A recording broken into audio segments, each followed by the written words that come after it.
He has never forgotten who he is fighting for. And Kamala Harris is the vice president. The first woman of color accepts her party's nomination for Vice President of the United States. Good evening. I'm Norah O'Donnell in our nation's capital. Welcome to CBS News coverage of this star-studded night 3 of the Democratic National Convention. In this hour, Senator Kamala Harris will tell Americans why she thinks they should elect Joe Biden as president and make her the first female vice president in our nation's history. Harris is the daughter of immigrants from Jamaica and India, and she is expected to lay out a vision for a more inclusive nation. And the official convention theme for tonight is a more perfect union. Earlier, Kamala Harris kicked off tonight's event backstage. We need to ask ourselves, why don't they want us to vote? Why is there so much effort to silence our voices? And the answer is because when we vote, things change. Before Harris addresses the convention, we will hear from former President Barack Obama, who spent 8 years with Joe Biden by his side. You're watching CBS News 2020, America Decides. Joining me tonight for analysis throughout the evening, our senior political analyst and 60 Minutes correspondent, John Dickerson, CBS News contributor Maria Elena Salinas, and Democratic strategist Jamal Sibbons. But first, we should remember that 4 years ago, Hillary Clinton came close to becoming the first woman elected president. Earlier today, she addressed the convention from her home in Chappaqua, New York. The morning after the last election, I said, we owe Donald Trump an open mind and the chance to lead. I meant it. Every president deserves that. And Trump came in with so much set up for him: a strong economy, plans for managing crises, including a pandemic. Yes, we Democrats would have disagreed with him on many things, but if he had put his own interests and ego aside, seen the humanity in a child ripped from her parents at the border, or a protester calling for justice, or a family wiped out by natural disaster, that would have been a good thing for America and the world. I wish Donald Trump knew how to be a president, because America needs a president right now. Throughout this time of crisis, Americans keep going, checking on neighbors, showing up to jobs as first responders, hospitals, grocery stores, nursing homes. Yes, it still takes a village. And we need leaders equal to this moment of sacrifice and service. We need Joe Biden and Kamala Harris. Everyone has a story about Joe's caring and empathy. I remember him calling after my mother, Dorothy, died, and we talked about being raised by strong women. The best testament to Joe is how he's cared for his family. And how great is it that Dr. Jill Biden plans to keep teaching as First Lady. And Joe picked the right partner in Kamala. She's relentless in the pursuit of justice and equity, and she's kind. When her press secretary, Tyrone Gale, was dying of cancer, she dropped everything to be with him in his final moments. I know something about the slings and arrows she'll face, and believe me, this former district attorney and attorney general can handle them all. So this is the team to pull our nation back from the brink. But they can't do it without us. For 4 years, people have told me, I didn't realize how dangerous he was. I wish I could do it all over. Or worse, I should have voted. Look, this can't be another woulda, coulda, shoulda election. If you vote by mail, request your ballot now and send it back right away. If you vote in person, do it early. Become a poll worker. Most of all, no matter what, vote. As Michelle Obama and Bernie Sanders warned us, if Trump is reelected, things will get even worse. That's why we need unity now more than ever.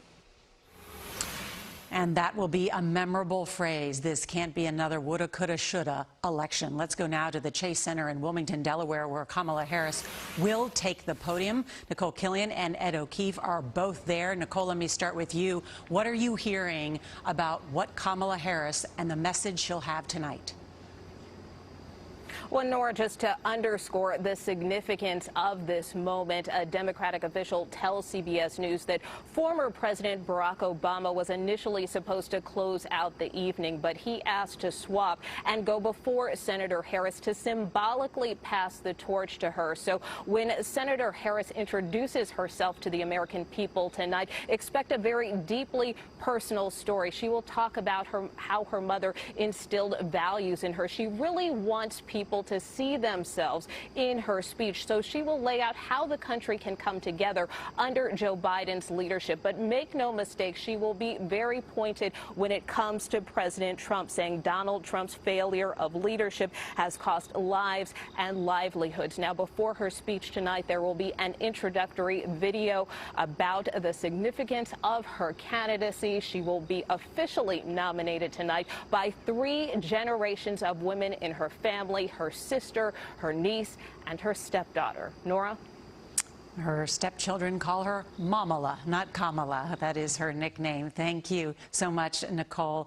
And I want to bring in Ed O'Keefe now because, as was mentioned, the other big speech tonight from former President Obama, who wants to pass the torch. And significantly, he's going to deliver his speech from the Museum of the American Revolution in Philadelphia. That's meant to send a message as well, right, Ed? That's right, Nora. It's about 40 minutes from here. And convention organizers say the venue was chosen to underscore their belief that American democracy is at risk.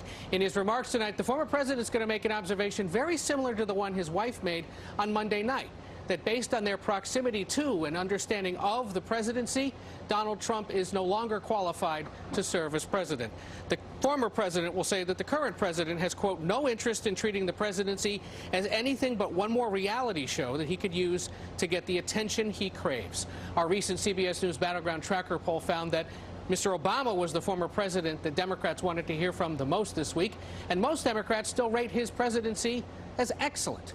Over the course of his campaign in the last 18 months or so, Joe Biden has traveled the country talking up the fact that he's a proud Obama-Biden Democrat and that he was eager to restore that kind of governing and that kind of Democratic Party to the nation.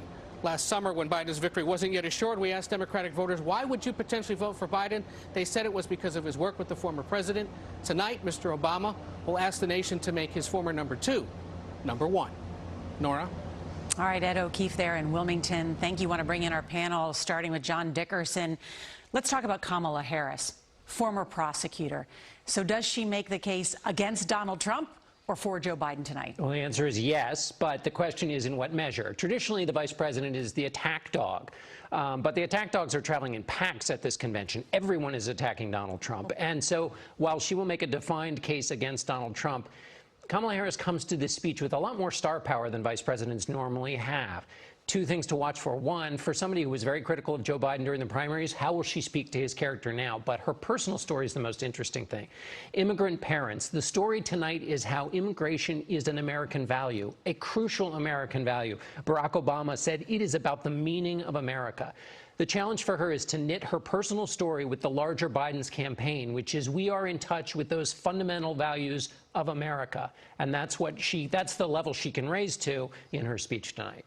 You know, Jamal, I was thinking that tonight could have been called Ladies' Night if it weren't for Barack Obama, because we've heard from so many powerful women, also Elizabeth Warren speaking tonight as well. Hillary Clinton, to hear her address, mentioning that, again, she won the popular vote by 3 million, was, in terms of the polls, she had a narrow lead at this same time, and yet is not president of the United States. Sure, and that was a tough night for Democrats last time when she did not win. It's interesting, I was looking this up because I wanted to make sure the room that she spoke from tonight is the same room where she gave her initial video in 2008 that announced she was running for president. There's a certain kind of symmetry to that, right? Hillary Clinton started off this and became the first woman nominee. It took her 8 years to get there, and now here she is handing off in a way to Kamala Harris to be the first woman to be vice president, perhaps. I remember the night in 2016 when she wasn't able to get across the finish line against Donald Trump. I remember watching little girls cry in the room that I was in that night. And I think this is one of these nights that you could see this election is one of these elections that you could see people really feel the fulfillment of what they wanted the night Hillary Clinton ran for president. That's symbolic in so many ways as well as historic. And Maria Elena, Kamala Harris making history. 1 in 10 people eligible to vote this year are immigrants. As John was talking about, knitting her own personal story of being an immigrant. That could affect turnout. That could affect the outcome. It could, definitely. There's about 23 million immigrants that are eligible to vote. And we're talking not only Latino immigrants, it's immigrants from all over the country. So, you know, her family embodies the American dream. Usually naturalized citizens vote in larger numbers because they feel that maybe in their home country they didn't have the right to vote, or they came from a country where there's corruption and voter fraud, and they feel that it's a great privilege. So now that they hear President Trump undermining the vote, some might fear that it's voter suppression.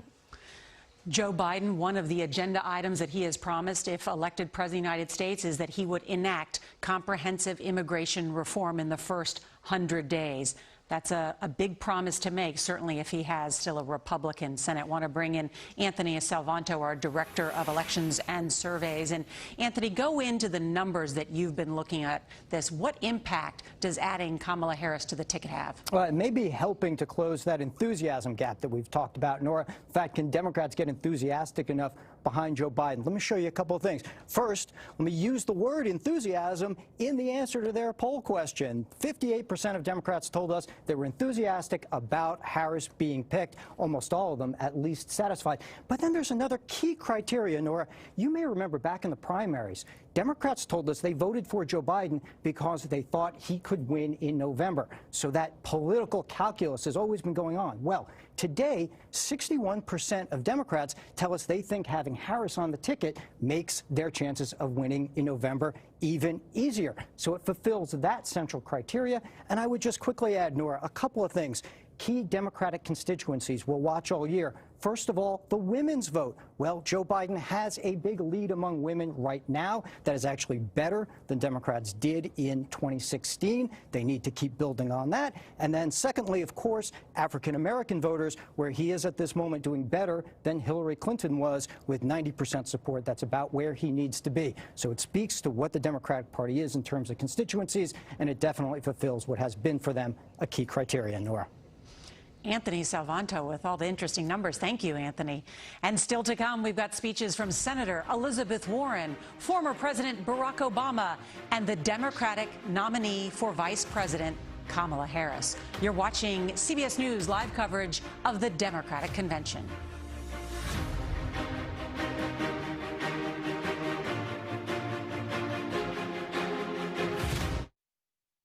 What stands behind the yard sign of an ADT home? It's your world, safer and more secure against the unknown and unimaginable. With tested, trusted, 24/7 protection and a system we help you customize with video doorbells, indoor and outdoor cameras, locks and lights, carbon monoxide detection. I feel, how can I say, I'm alone. I'm alone. This is the story of Lynn Ta and her 2 restaurants. One closed and one still open. It's always really hard for restaurants to begin. It would be crowded in here with babies and families and crowds outside waiting to get in. It was pretty exciting. And on the day of the shutdown, we were actually reviewed in the Los Angeles Times. On that day, the virus was announced as a global pandemic. It's really, really sad to see. And if we don't turn this around soon, I mean, we're going to see this not just be this year, but you're going to see ghost town for Main Street USA. The first decision that I had to make, because 100 people are looking at you, and unfortunately, the call was to furlough everybody. At this point, I don't even see myself in business next month. ¿Qué efecto de esta pandemia ha sido en su trabajo y su espíritu? Es más difícil, mucho más trabajo. Yo voy a hacer todo lo posible por salvar el restaurante. We don't ask for much from government, but catch us when we're falling. And I know that it must feel like you're falling right now without a net. Restaurants are among the hardest businesses to succeed at, but I was going to do it in a way that was going to provide a successful career for not only myself, but 100 employees. This is the story of Dan Reiner. He's a fifth-generation farmer struggling to keep his business alive. I'm not so sure that the president understands that when he thinks about business, I don't think he thinks about farmers as a business. No, he has no clue about this stuff. Dan, tell me a little bit about the farm. We've been here since 1864. Trade tariffs with China have just been horrible. Part of the language in the trade deal said that China does not have to buy unless the price is to their advantage. What kind of trade deal is that? That's no deal. Then when COVID hit, then everything just plummeted. Getting through now, that's the problem. That's the day-to-day battle. I believe that Joe Biden will be a clear voice for us, something that we have not had. Joe Biden has an understanding of what the average American is experiencing. I think he's with me. Enough is enough. It's time to help small businesses, middle-class folks manage their way through a pandemic. I have a lot of confidence in Joe Biden. He's a fighter and he's the real deal. We've taken a lot of knockdowns, and we know that at the end of the day, we will endure. We will rise again. Every time I get knocked down, I gotta get up and keep running, keep going, keep going.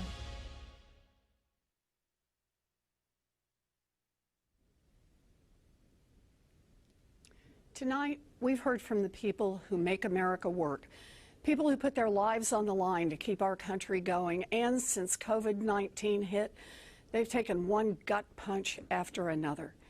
And what is the COVID plan? And Joe Biden has some really good plans. Plans to bring back union jobs in manufacturing and create new union jobs in clean energy. Plans to increase Social Security benefits, cancel billions in student loan debt, and make our bankruptcy laws work for families instead of the creditors who cheat them. These plans reflect a central truth. Our economic system has been rigged to give bailouts to billionaires and kick dirt in the face of everyone else. But we can build a thriving economy by investing in families and fixing what's broken. Joe's plan to build back better includes making the wealthy pay their fair share, holding corporations accountable, repairing racial inequities, and fighting corruption in Washington. Let me tell you about one of Joe's plans that's especially close to my heart: child care. As a little girl growing up in Oklahoma, what I wanted most in the world was to be a teacher. I loved teaching. And when I had babies and was juggling my first big teaching job down in Texas, it was hard. But I could do hard. The thing that almost sank me: child care. One night, my Aunt Bee called just to check in. And I thought I was fine. But then I just broke down and started to cry. I had tried holding it all together, but without reliable childcare, working was nearly impossible.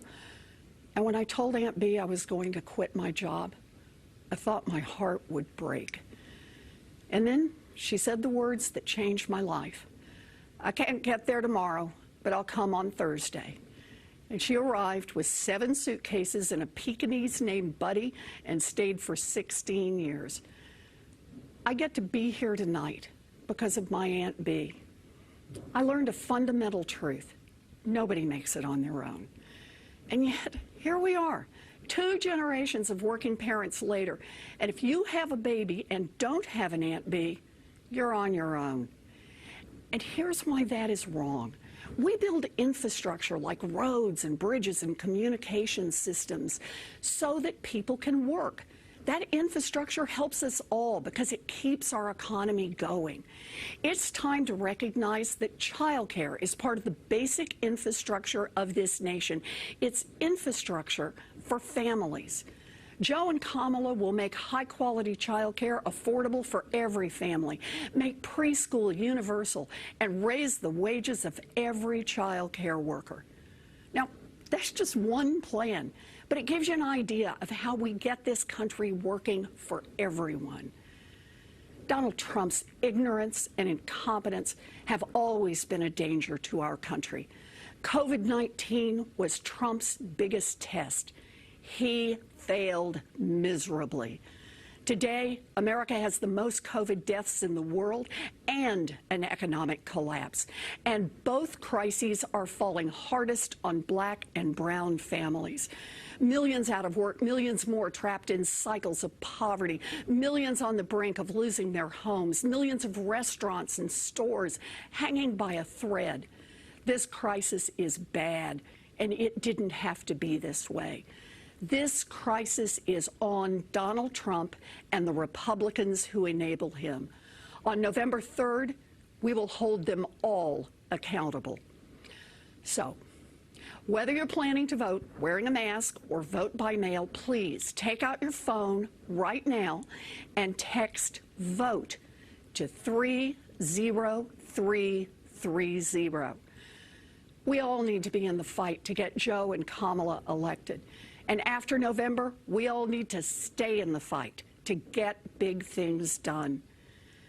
We stay in this fight so that when our children and our grandchildren ask what we did during this dark chapter in our nation's history, we will be able to look them squarely in the eye and say, we organized, we persisted, and we changed America. And there, Senator Elizabeth Warren using that phrase, persistence, as she is known for, she persisted.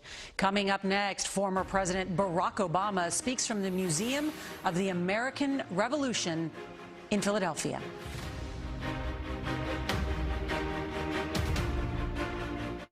Hey there, Robert Larson here. You know, with SimpliSafe, you get comprehensive, professionally monitored home security without having to leave your house or have anyone to come install it. You simply order it online, it gets delivered to your door, and you can set it up yourself in just a few minutes. Imagine that. Be his vice president was one of the best decisions he ever made. And this is a man who has made a lot of good decisions, making health care more affordable and accessible, rescuing our economy, protecting American jobs, marrying Michelle Obama. And through it all, Joe Biden was by his side, except for maybe marrying Michelle. You can witness their mutual respect and affection in this clip. Take a look.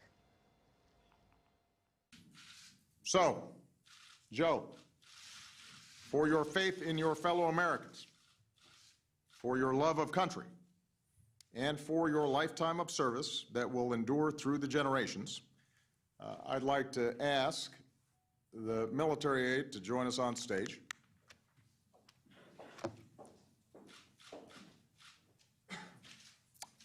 For the final time as president, I am pleased to award our nation's highest civilian honor, the Presidential Medal of Freedom.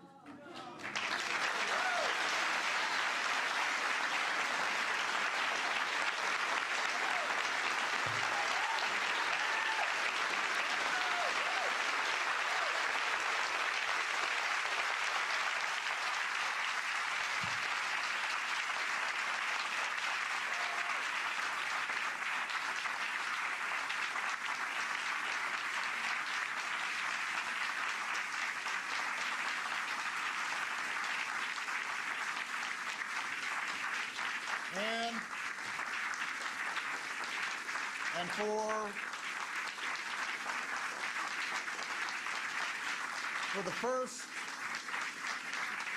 for the first and only time in my presidency, I will bestow this medal with an additional level of veneration, an honor my three most recent successors reserved for only three others.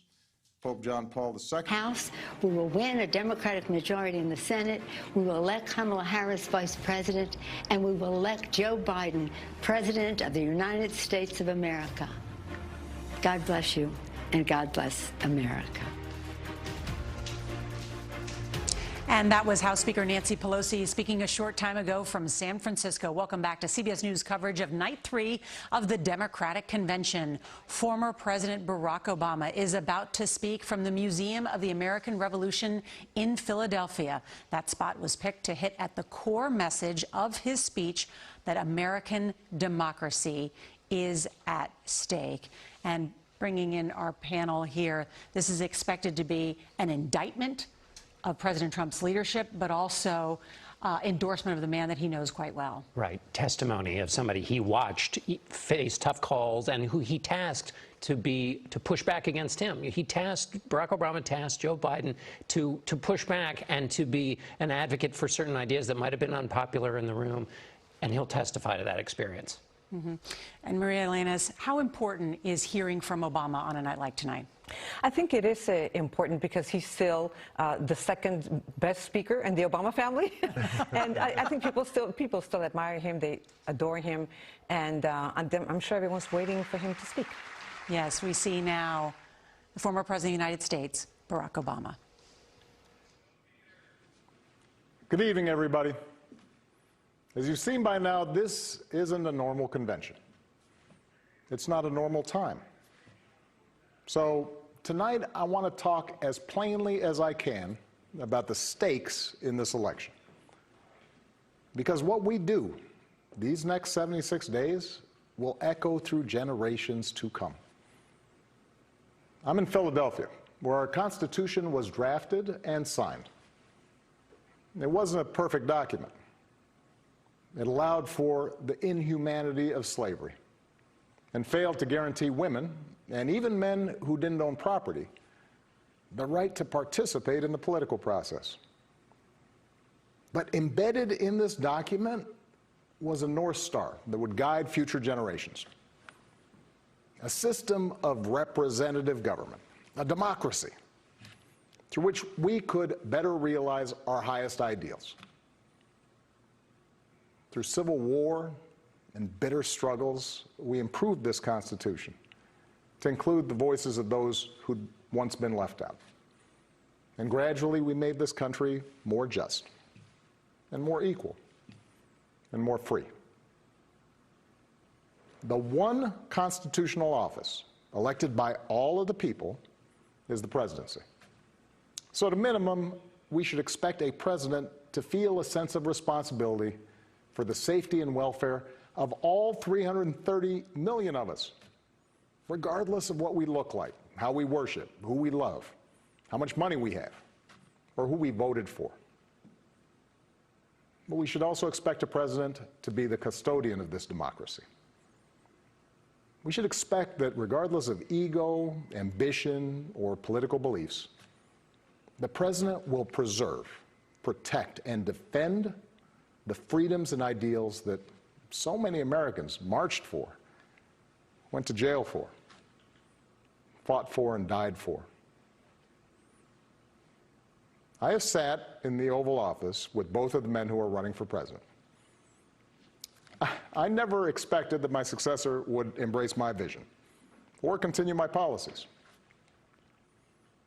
I did hope, for the sake of our country, that Donald Trump might show some interest in taking the job seriously. That he might come to feel the weight of the office and discover some reverence for the democracy that had been placed in his care. But he never did. For close to 4 years now, he has shown no interest in putting in the work. No interest in finding common ground. No interest in using the awesome power of his office to help anyone but himself and his friends. No interest in treating the presidency as anything but one more reality show that he can use to get the attention he craves. Donald Trump hasn't grown into the job because he can't. And the consequences of that failure are severe. 170,000 Americans dead. Millions of jobs gone, while those at the top take in more than ever. Our worst impulses unleashed, our proud reputation around the world badly diminished, and our democratic institutions threatened like never before. Now, I know that in times as polarized as these, most of you have already made up your mind. But maybe you're still not sure which candidate you'll vote for, or whether you'll vote at all. Maybe you're tired of the direction we're headed, but you can't see a better path yet. or you just don't know enough about the person who wants to lead us there. So let me tell you about my friend, Joe Biden. 12 years ago, when I began my search for a vice president, I didn't know I'd end up finding a brother. Joe and I come from different places, different generations, but what I quickly came to admire about Joe Biden is his resilience, born of too much struggle, his empathy, born of too much grief. Joe is a man who learned early on to treat every person he meets with respect and dignity, living by the words his parents taught him.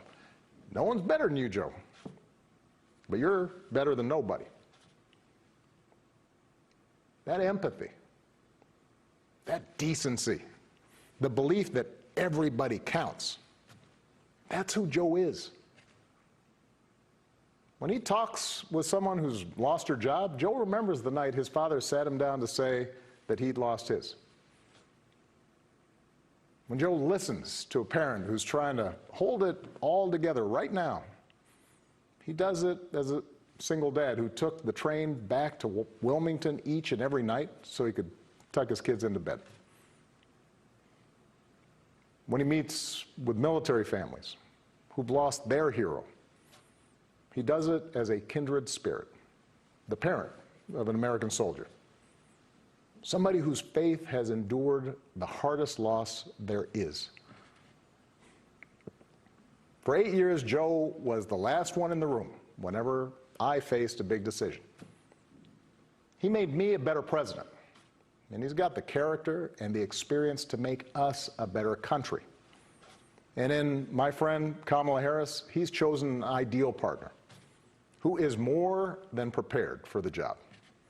Someone who knows what it's like to overcome barriers and who's made a career fighting to help others live out their own American dream. Along with the experience needed to get things done, Joe and Kamala have concrete policies that will turn their vision of a better, fairer, stronger country into reality. They will get this pandemic under control, like Joe did when he helped me manage H1N1 and prevent an Ebola outbreak from reaching our shores. They'll expand health care to more Americans, like Joe and I did 10 years ago, when he helped craft the Affordable Care Act and nail down the votes to make it the law. They'll rescue the economy, like Joe helped me do after the Great Recession. I asked him to manage the Recovery Act, which jump-started the longest stretch of job growth in history. And he sees this moment now, not as a chance to get back to where we were, but to make long overdue changes so that our economy actually makes life a little easier for everybody. Whether it's the waitress trying to raise a kid on her own, or the shift worker always on the edge of getting laid off, or the student figuring out how to pay for next semester's classes. Joe and Kamala will restore our standing in the world. And as we've learned from this pandemic, that matters. Joe knows the world, and the world knows him.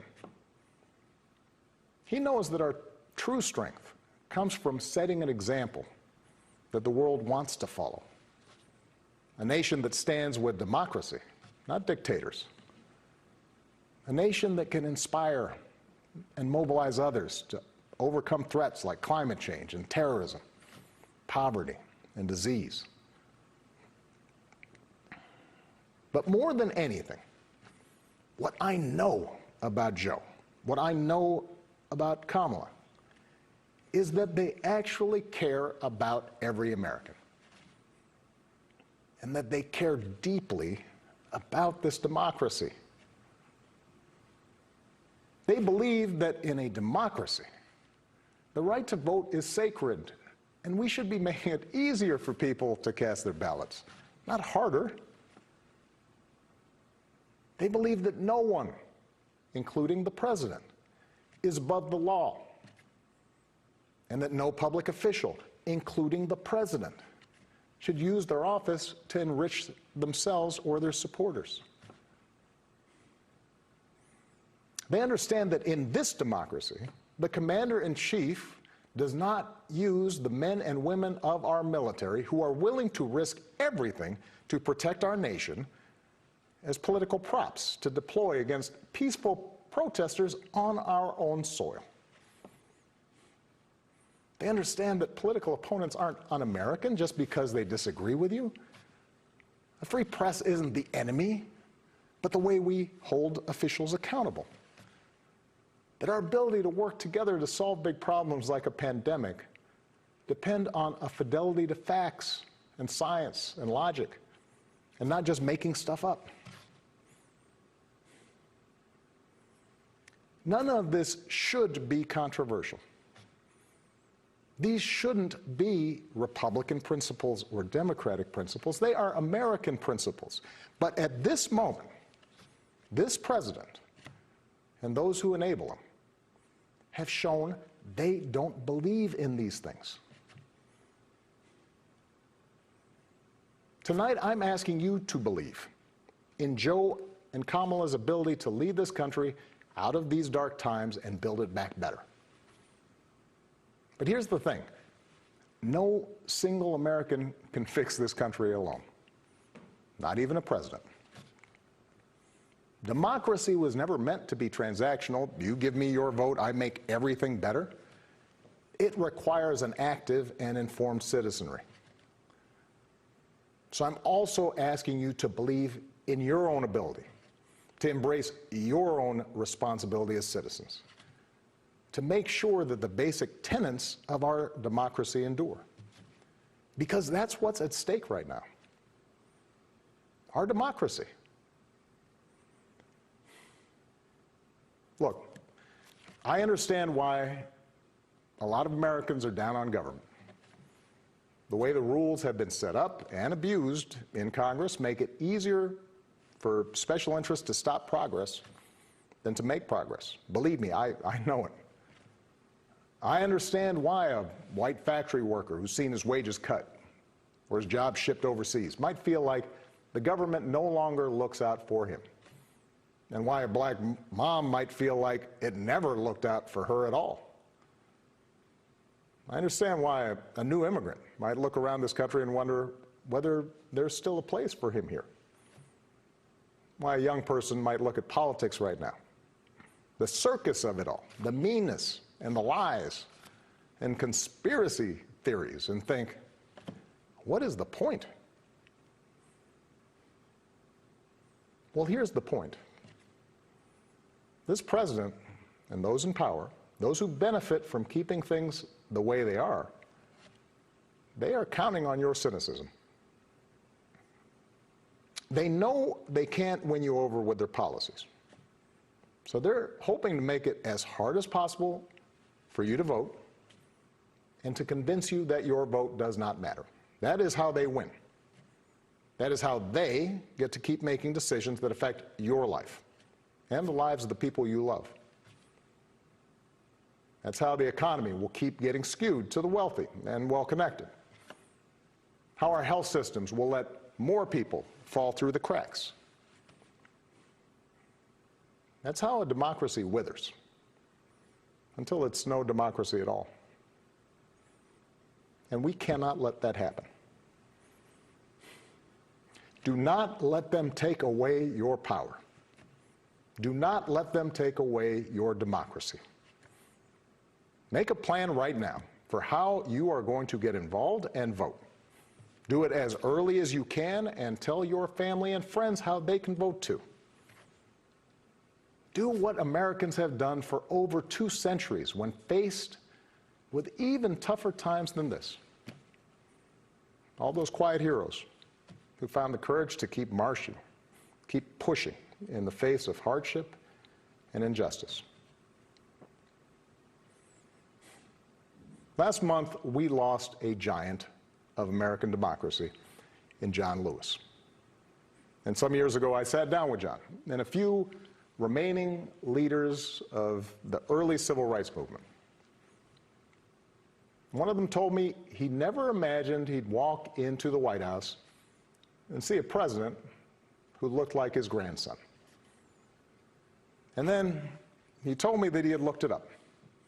And it turned out that on the very day that I was born, he was marching into a jail cell, trying to end Jim Crow segregation in the South. What we do echoes through generations. Whatever our backgrounds, we are all the children of Americans who fought the good fight.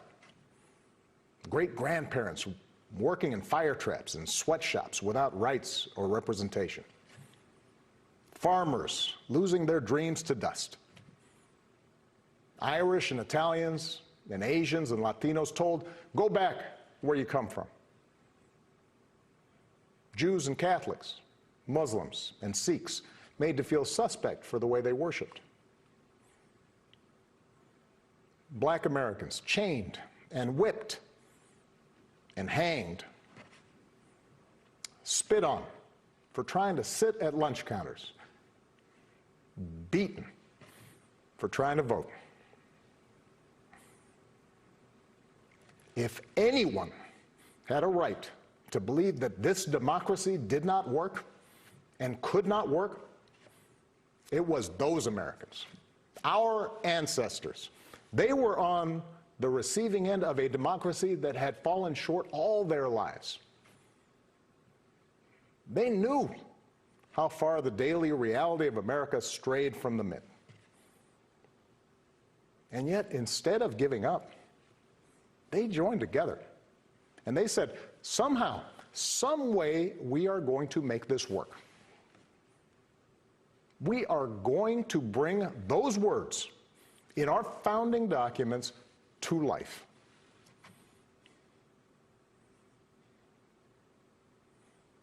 I have seen that same spirit rising these past few years. Folks of every age and background who packed city centers and airports and rural roads so that families wouldn't be separated, so that another classroom wouldn't get shot up, so that our kids won't grow up on an uninhabitable planet. Americans of all races joining together to declare, in the face of injustice and brutality at the hands of the state, that Black lives matter. No more, but no less. So that no child in this country feels the continuing sting of racism. To the young people who led us this summer, telling us we need to be better, in so many ways, you are this country's dreams fulfilled. Earlier generations had to be persuaded that everyone has equal worth. For you, it's a given, a conviction.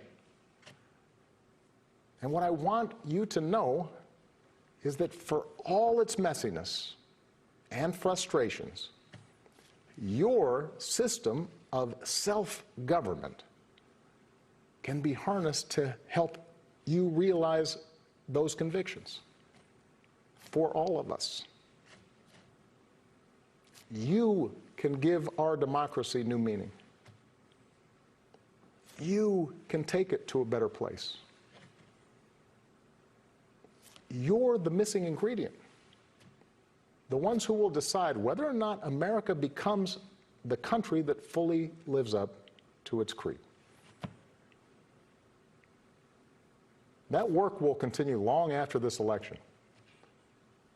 But any chance of success depends entirely on the outcome of this election. This administration has shown it will tear our democracy down if that's what it takes for them to win.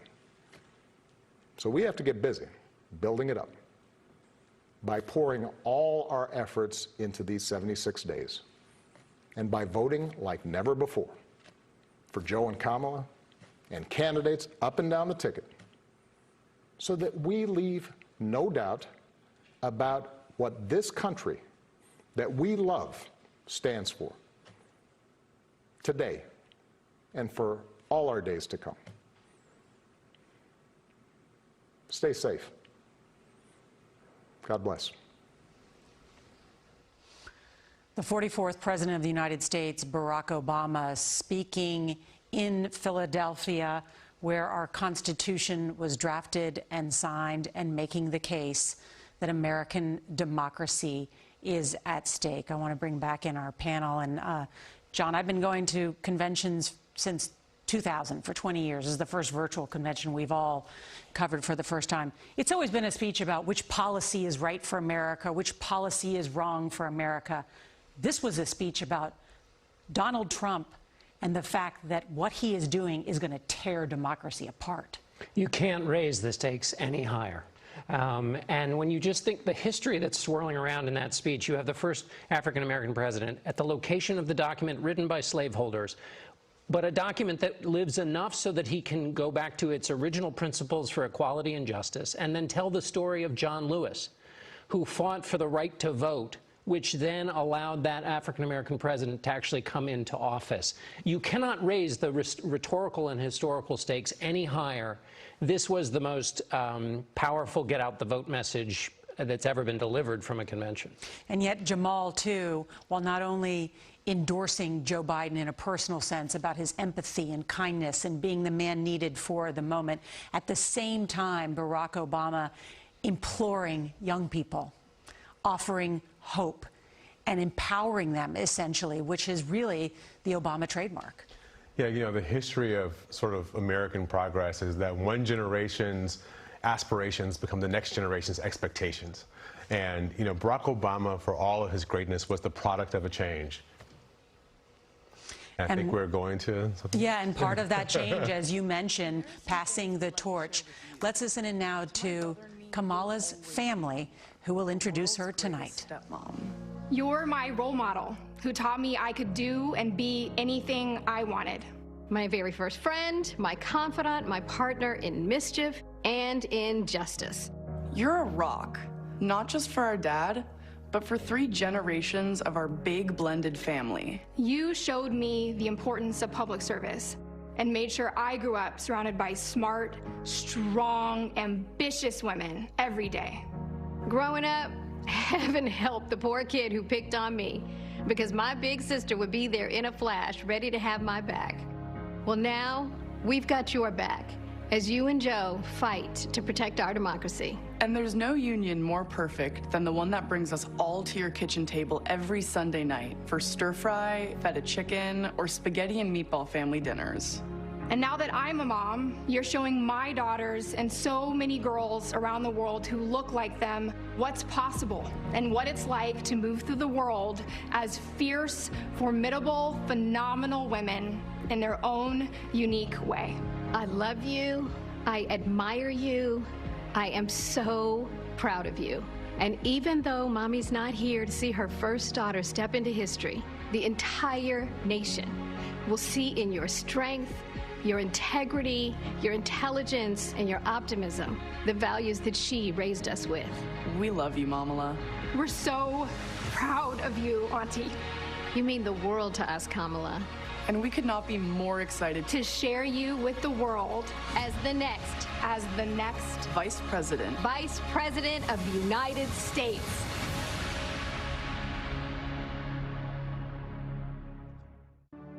Joe Biden has selected Kamala Harris as his running mate. She is the first Black woman, first South Asian woman to be named on the Democratic ticket. This is an historic pick.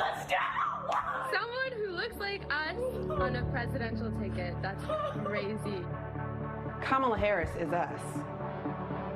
She was born in Oakland. The daughter of immigrants. The daughter of Chandler. Big sister and protector. She is an HBCU grad. She is a woman of many firsts. Ella reconoce el trabajo duro. She's a hard worker, a really hard worker. She's brilliant, she's smart, she's tough, and she's got a big future. She's probably one of the best role models. Kamala Harris is like a dream to me. Senator Harris cares about people. There's no doubt about it. When she says for the people, it is in every ounce of who she is. She's for us. She's for us. She fights for women's rights. She fights to end mass incarceration. She is a fearless advocate for the voiceless. The litmus test for America is how we are treating black women. Now, I'm talking about someone who can fight for black people, brown people, undocumented people, LGBT people, disabled people, young people, old people, all of America. It's about all of us knowing our power, each of us, to lift people up, right? And to remind them that we see them and we hear them and that they matter.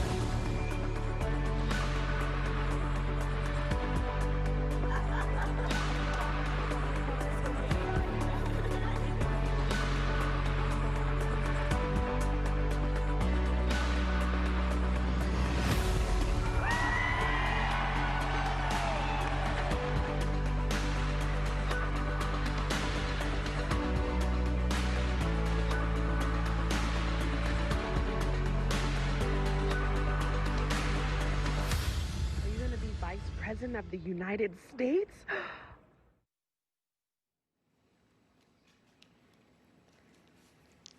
Greetings, America.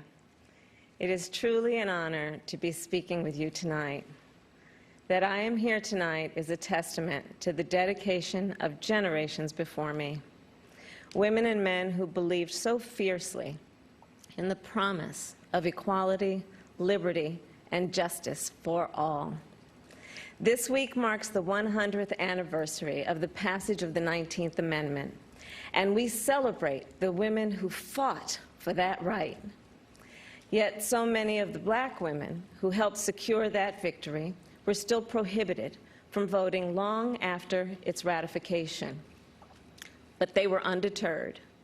Without fanfare or recognition, they organized and testified and rallied and marched and fought, not just for their vote, but for a seat at the table.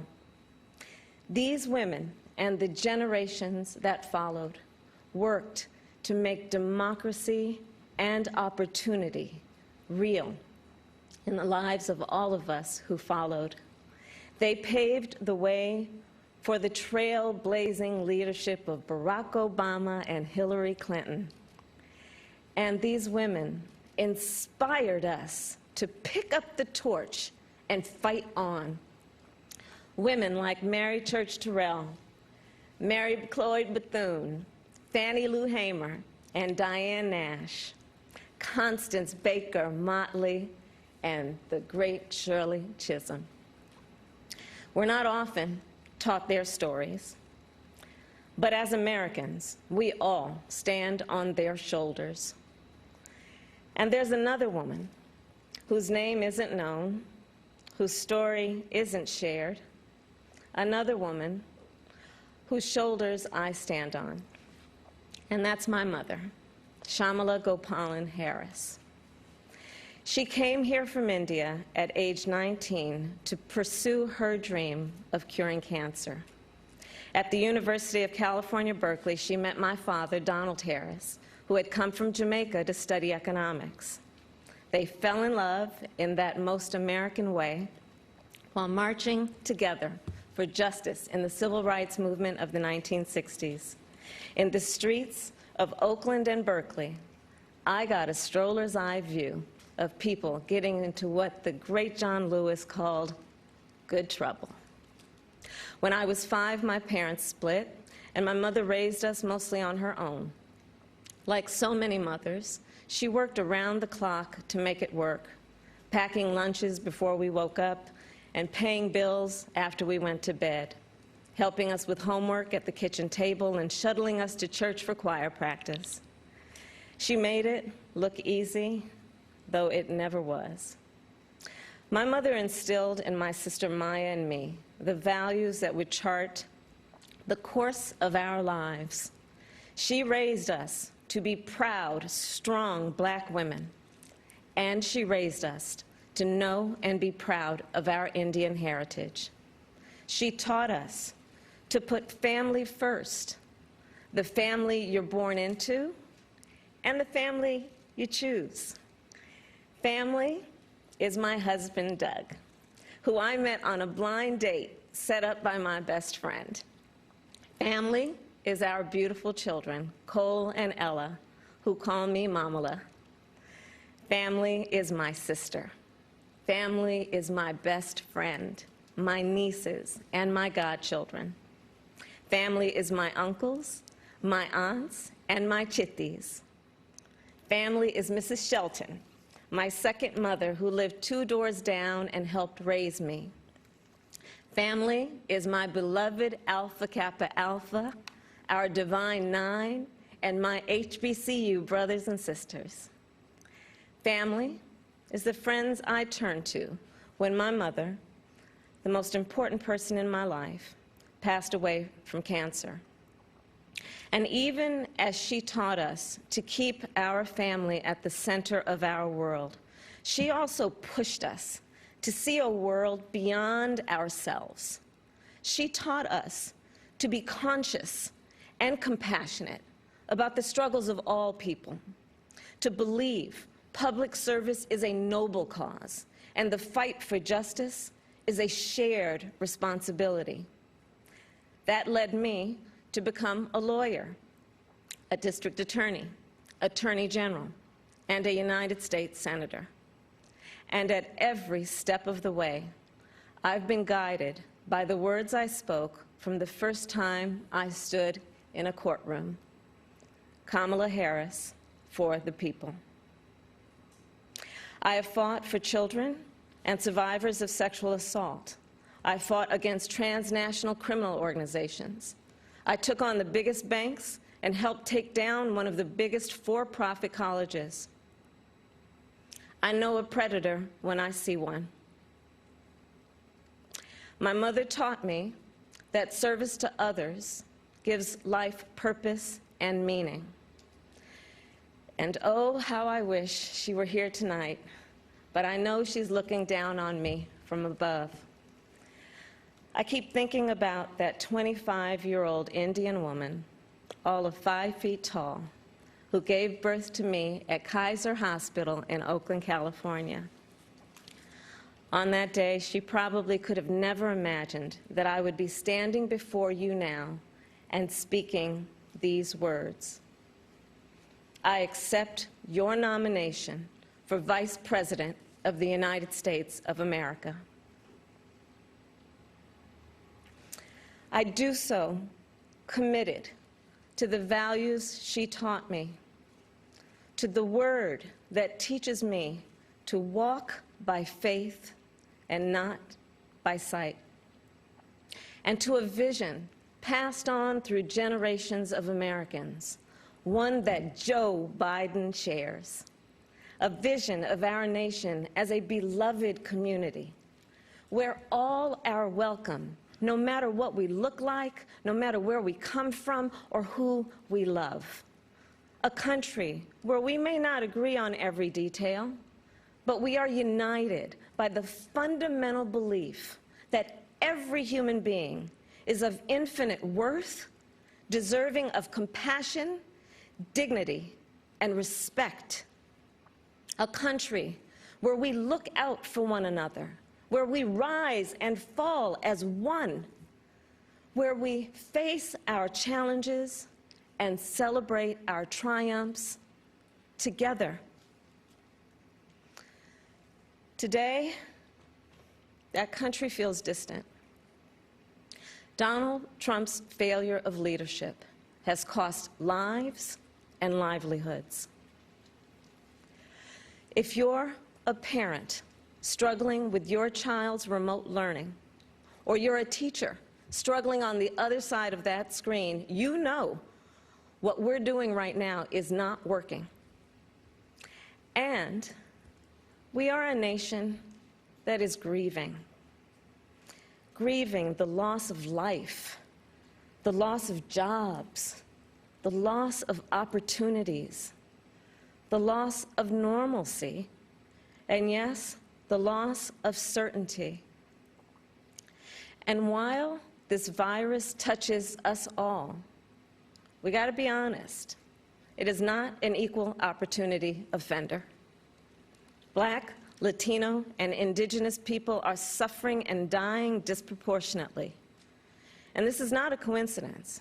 It is the effect of structural racism, of inequities in education and technology, healthcare and housing, job security and transportation, the injustice in reproductive and maternal health care, in the excessive use of force by police, and in our broader criminal justice system. This virus, it has no eyes, and yet it knows exactly how we see each other and how we treat each other. And let's be clear, there is no vaccine for racism. We've got to do the work. For George Floyd, for Breonna Taylor, for the lives of too many others to name, for our children, and for all of us. We've got to do the work to fulfill that promise of equal justice under law. Because here's the thing, none of us are free until all of us are free. So we're at an inflection point. The constant chaos leaves us adrift. The incompetence makes us feel afraid. The callousness makes us feel alone. It's a lot. And here's the thing. We can do better and deserve so much more. We must elect a president who will bring something different, something better, and do the important work. A president who will bring all of us together, Black, white, Latino, Asian, Indigenous, to achieve the future we collectively want. We must elect Joe Biden. And I will tell you, I knew Joe as vice president. I knew Joe on the campaign trail. And I first got to know Joe as the father of my friend. So Joe's son, Beau, and I served as attorneys general of our states, Delaware and California. During the Great Recession, he and I spoke on the phone nearly every day, working together to win back billions of dollars for homeowners from the big banks that foreclosed on people's homes. And Beau and I, we would talk about his family, how as a single father, Joe would spend 4 hours every day riding the train back and forth from Wilmington to Washington. Beau and Hunter got to have breakfast every morning with their dad. They went to sleep every night with the sound of his voice reading bedtime stories. And while they endured an unspeakable loss, those two little boys always knew that they were deeply, unconditionally loved. And what also moved me about Joe is the work that he did as he was going back and forth. This is the leader who wrote the Violence Against Women Act and enacted the assault weapons ban, who as vice president implemented the Recovery Act, which brought our country back from the Great Recessions. He championed the Affordable Care Act, protecting millions of Americans with pre-existing conditions, who spent decades promoting American values and interests around the world. Joe, he believes we stand with our allies and stand up to our adversaries. Right now, we have a president who turns our tragedies into political weapons. Joe will be a president who turns our challenges into purpose. Joe will bring us together to build an economy that doesn't leave anyone behind, where a good-paying job is the floor, not the ceiling. Joe will bring us together to end this pandemic and make sure that we are prepared for the next one. Joe will bring us together to squarely face and dismantle racial injustice, furthering the work of generations. Joe and I believe that we can build that beloved community, one that is strong and decent, just and kind, one in which we can all see ourselves. That's the vision that our parents and grandparents fought for, the vision that made my own life possible, the vision that makes the American promise, for all its complexities and imperfections, a promise worth fighting for. So make no mistake, the road ahead is not easy. We may stumble. We may fall short. But I pledge to you that we will act boldly and deal with our challenges honestly. We will speak truths, and we will act with the same faith in you that we ask you to place in us. We believe that our country, all of us, will stand together for a better future. And we already are.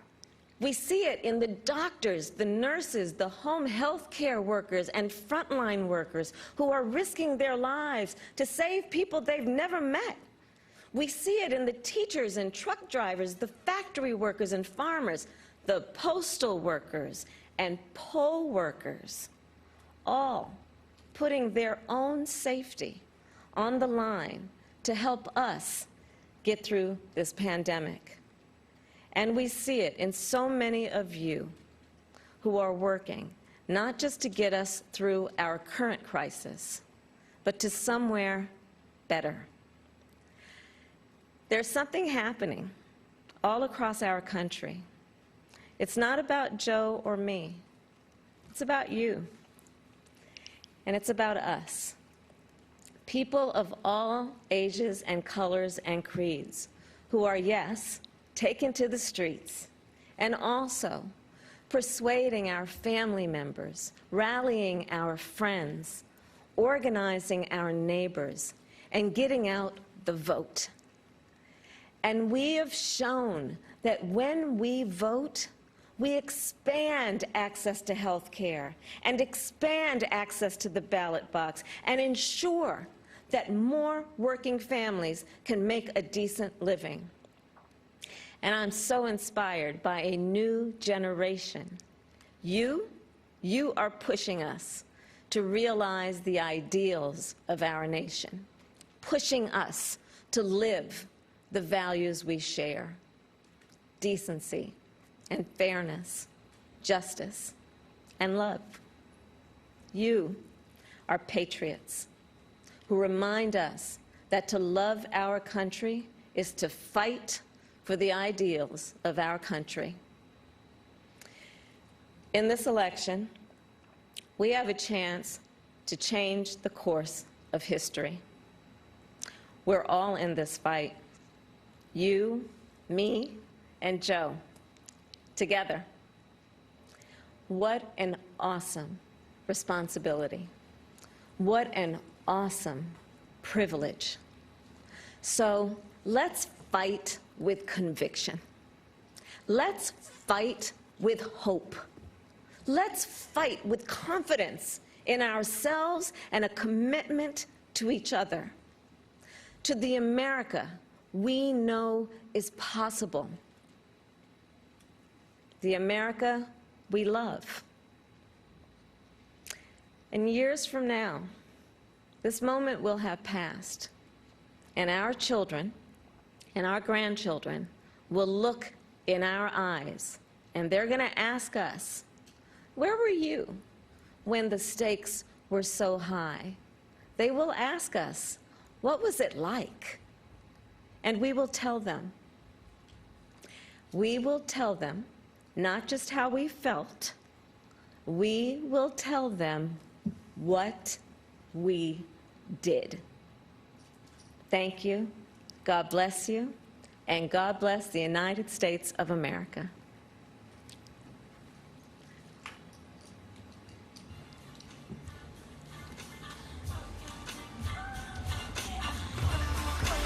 And there it is, history made tonight, as Kamala Harris, the prosecutor turned attorney general turned United States senator, now is the first woman of color ever to be on a presidential ticket of the United States, paying tribute to the women of the past, as well as her mother, who she said, whose shoulders she stands on, and taught her that service to others gives life purpose and meaning.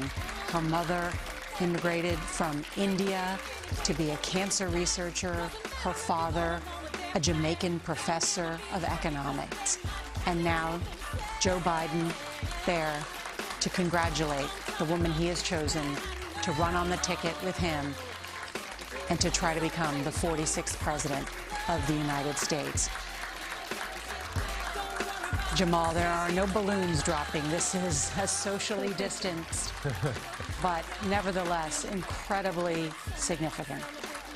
This is significant. I've got, my phone's blowing up with AKAs who are excited about this, the sorority. My wife is a Howard graduate and the daughter of Jamaican immigrants. She's in tears on my phone. So she's speaking, Kamala Harris, for a lot of people around the country who see in her rise something that is bigger than just her particular self. And including Barack Obama, who seemed to get a little choked up tonight when he was talking, because we talk about the Civil War as kind of the second founding of this country. The Civil Rights Movement as a third founding. And so the question for a lot of people is, was that new foundation crumbling after Donald Trump got elected? And the hope that people have in her today and in Joe Biden in this election is that perhaps America can reclaim that progress to bringing everybody to participate and not excluding people. Kamala joined on stage by her husband, Doug, who she points out she met on a blind date set up by a best friend, an attorney in his own right. And Maria Elena, she really tried to knit her own personal stories we talked about with the future and the hope, but also that message that young people, the next generation, has the power to affect this election. And she's the exact example of that. I think in the last 3 days we realized, and today especially, we heard about Trump's flaws, we heard about Joe Biden's attributes, but today I think we understood who Kamala Harris is as a human. I think she humanized herself and she humanized Joe Biden, and I think people get, what they get out of this also is that they will really work together as a team, and that to them, family is first. So they are very relatable today, and maybe they didn't see them as politicians, maybe today they saw them just as human beings. And that wraps up the third night of the Democratic National Convention. Special thanks to our panel and correspondents. Our coverage continues on our 24-hour streaming service, CBSN. You can watch it at cbsnews.com or on our CBS News app. There's going to be more on your local news on this CBS station, and we'll see you right back here tomorrow night when former Vice President Joe Biden accepts his party's nomination for President of the United States. For all of us at CBS News, I'm Norah O'Donnell. Good night.